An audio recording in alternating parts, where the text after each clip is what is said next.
তো হ্যালো বন্ধুরা, আমরা এখানে এডুকেশন নিয়ে কথা বলবো। এডুকেশন অর্থাৎ শিক্ষাই হচ্ছে জাতির মেরুদণ্ড আমরা জানি। তো শিক্ষা বিষয়ে আমরা দেখব যে education is the movement from darkness to light. Allen Bloom বলেছেন যে শিক্ষা হচ্ছে এমনই একটা আন্দোলন, যে আন্দোলন জীবনের অন্ধকার থেকে জীবনকে আলোর পথে নিয়ে যাবে। এরপরে আমরা যদি দেখি যে মার্গারেট ফুলার তিনি বলেছেন যে today A reader tomorrow a leader. যদি আমরা কি আজকে খুব ভালো করে পড়াশুনো করি, আগামী দিনে আমরা বিরাট মহান নেতা তৈরি হব। সে নেতা বিভিন্ন ক্ষেত্রে হতে পারে, মহান লিডার তৈরি হবে। কোন বিষয়ে হতে পারে?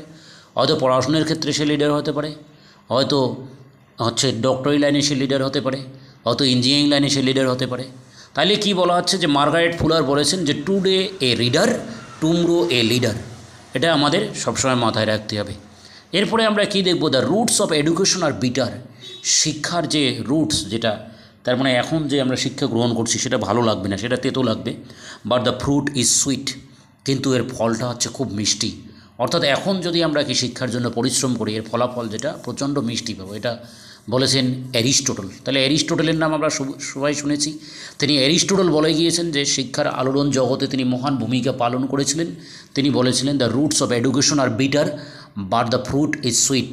এটা কে বলেছেন? যে শিক্ষা যখন আমরা গ্রহণ করব তখন সেটা মোটেই ভালো লাগবে না, মনে হবে তেতো মনে হবে, কিন্তু ওর ফল যেটা তৈরি হবে সেটা খুব মিষ্টি এবং সুস্বাদু এবং খুব ভালো।